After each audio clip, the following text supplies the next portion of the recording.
पांडवों के वनवास के दौरान जयद्रथ ने द्रौपदी को अपमानित करने की कोशिश की। उसने सोचा कि पांडव कमजोर हैं और वो अपनी ताकत दिखा सकता है, लेकिन उसकी ये गलती उसकी जिंदगी का सबसे बड़ा अभिशाप बन गई। अर्जुन और भीम ने उसे पकड़ लिया।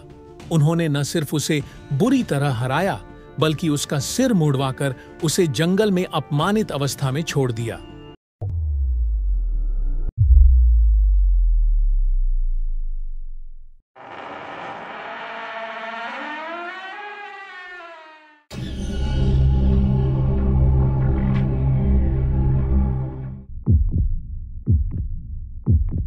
महाभारत एक ऐसा युद्ध जिसने न सिर्फ हस्तिनापुर की नियति बदली, बल्कि उन तमाम योद्धाओं की जिंदगी को हमेशा के लिए बदल दिया जो उस रणभूमि का हिस्सा थे। लेकिन इस महाकाव्य में एक ऐसा किरदार था जिसके बारे में कम ही बात होती है। वो न तो कोई महान योद्धा था, न ही उसने कोई बड़ा धर्म स्थापित किया। फिर भी उसकी एक छोटी सी हरकत ने इतिहास की सबसे बड़ी त्रासदी को जन्म दिया। वो कौन था? एक राजा, एक दामाद, या सिर्फ समय का एक प्यादा? एक ऐसा शख्स जिसके पिता ने उसे बचाने की हर कोशिश की, लेकिन उसकी नियति ने उसे विनाश की ओर धकेल दिया।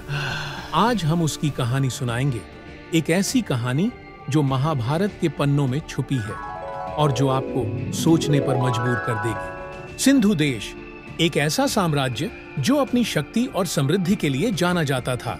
यहाँ एक राजा का जन्म हुआ। उसका नाम था जयद्रथ।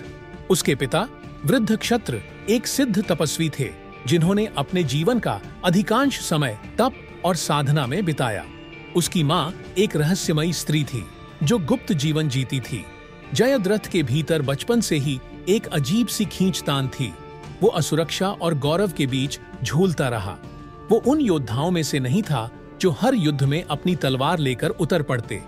उसने बहुत कम लड़ाइयां लड़ी, लेकिन जिन लड़ाइयों में वो उतरा, वहां उसका उद्देश्य युद्ध से ज्यादा राजनीति और रिश्तों को मजबूत करना था। लेकिन जयद्रथ की असुरक्षा उसकी सबसे बड़ी कमजोरी थी और उसके पिता को इस बात का अंदाजा था। वृद्ध क्षत्र ने अपने तप के बल पर एक अनोखा वरदान मांगा। उन्होंने कहा, मेरा पुत्र कभी किसी के हाथों अपमानित न हो। जो भी मेरे बेटे का सिर गिराएगा वो खुद भी जीवित न बचे। ये वरदान जयद्रथ के लिए एक कवच की तरह था। जयद्रथ की जिंदगी में एक नया मोड़ तब आया जब उसका विवाह हुआ धृतराष्ट्र की इकलौती बेटी दुशाला से। ये विवाह सिर्फ दो दिलों का मिलन नहीं था, ये एक रणनीतिक गठजोड़ था जिसने जयद्रथ को कौरवों का सबसे करीबी सहयोगी बना दिया। हस्तिनापुर में अब वो एक घर का आदमी था, लेकिन उसका कौरवों से जुड़ाव किसी ऊंचे सिद्धांत से प्रेरित नहीं था। ये एक चुपचाप वफादारी थी जो कमजोर लोग ताकतवरों के लिए निभाते हैं ताकि वो अपनी जगह को सुरक्षित रख सकें। दुशाला से विवाह ने जयद्रथ को कौरवों का दामाद बनाया, लेकिन ये रिश्ता उसे पांडवों का दुश्मन भी बना गया और ये दुश्मनी उसकी जिंदगी का सबसे बड़ा टर्निंग पॉइंट बनने वाली थी। क्या जयद्रथ को अंदाजा था कि उसकी ये वफादारी उसे कहां ले जाएगी? शायद नहीं, लेकिन नियति ने उसके लिए एक अलग खेल रच रखा था। जयद्रथ की जिंदगी में वो पल तब आया जब उसने एक ऐसी गलती की जिसने उसे हमेशा के लिए बदल दिया। पांडवों के वनवास के दौरान जयद्रथ ने द्रौपदी को अपमानित करने की कोशिश की। उसने सोचा कि पांडव कमजोर हैं और वो अपनी ताकत दिखा सकता है, लेकिन उसकी ये गलती उसकी जिंदगी का सबसे बड़ा अभिशाप बन गई। अर्जुन और भीम ने उसे पकड़ लिया। उन्होंने न सिर्फ उसे बुरी तरह हराया, बल्कि उसका सिर मुड़वाकर उसे जंगल में अपमानित अवस्था में छोड़ दिया। जयद्रथ का गौरव चूर चूर हो गया।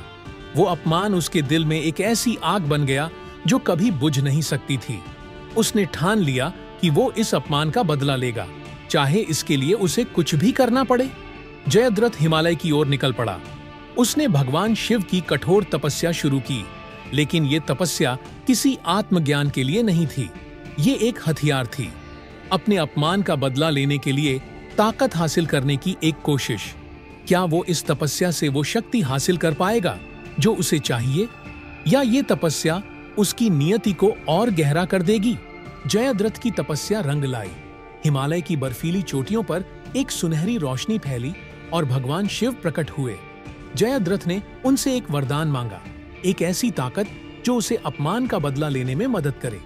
जयद्रथ, हे भगवान शिव, मुझे ऐसी शक्ति दो कि मैं अर्जुन को रोक सकूं, उसका अंत कर सकूं। मुझे अपने अपमान का बदला लेने दो। शिव, जयद्रथ, अर्जुन को कोई नहीं रोक सकता, उसकी नियति मेरे भी हाथों से परे है। लेकिन मैं तुझे एक दिन का अवसर देता हूं, अर्जुन को छोड़कर बाकी पांडवों को रोकने का। इस शक्ति का इस्तेमाल सोच समझकर करना। जयद्रथ के चेहरे पर एक हल्की सी मुस्कान आई। उसे लगा कि उसने वो ताकत हासिल कर ली जो उसे चाहिए। लेकिन इस वरदान में एक अपवाद था, अर्जुन को छोड़कर, और यही अपवाद जयद्रथ की नियति की सबसे बड़ी कमजोरी बन गया। उसे लगा कि वो अब अपने दुश्मनों को हरा सकता है। लेकिन क्या उसे इस वरदान की असली कीमत का अंदाजा था? शायद नहीं। कुरुक्षेत्र का युद्ध अपने चरम पर था। कौरवों ने एक ऐसी रणनीति बनाई जो पांडवों को हमेशा के लिए तोड़ सकती थी। उन्होंने चक्रव्यूह की रचना की। उस दिन अर्जुन युद्ध के दूसरे छोर पर था और चक्रव्यूह को भेदने का जिम्मा अर्जुन के बेटे अभिमन्यु पर आ गया। अभिमन्यु को चक्रव्यूह में प्रवेश करना तो आता था, लेकिन बाहर निकलने का रास्ता उसे नहीं पता था। वो अंदर चला गया, अकेला, नन्हा योद्धा जिसके पास हिम्मत थी लेकिन अनुभव नहीं। लेकिन यहां जयद्रथ ने अपने वरदान का इस्तेमाल किया। वो चक्रव्यूह के दरवाजे पर खड़ा हो गया। शिव के वरदान की शक्ति से उसने भीम, युधिष्ठिर, नकुल और सहदेव को अंदर प्रवेश करने से रोक दिया। चक्रव्यूह के भीतर अभिमन्यु अकेला था। कौरवों ने उसे चारों ओर से घेर लिया।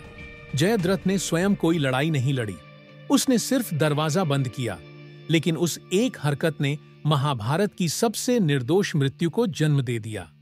अभिमन्यु मारा गया, एक नन्हा योद्धा जो अपने पिता की तरह महान बन सकता था। लेकिन क्या जयद्रथ को अंदाजा था कि उसकी ये हरकत उसकी अपनी मृत्यु का कारण बन जाएगी? क्या उसे पता था कि उसने एक ऐसी आग भड़का दी है जो उसे और उसके पिता को जलाकर राख कर देगी?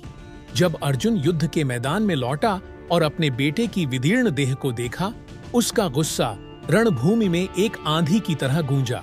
उसने एक ऐसी प्रतिज्ञा ली जिसने कौरवों के खेमे में हड़कंप मचा दिया।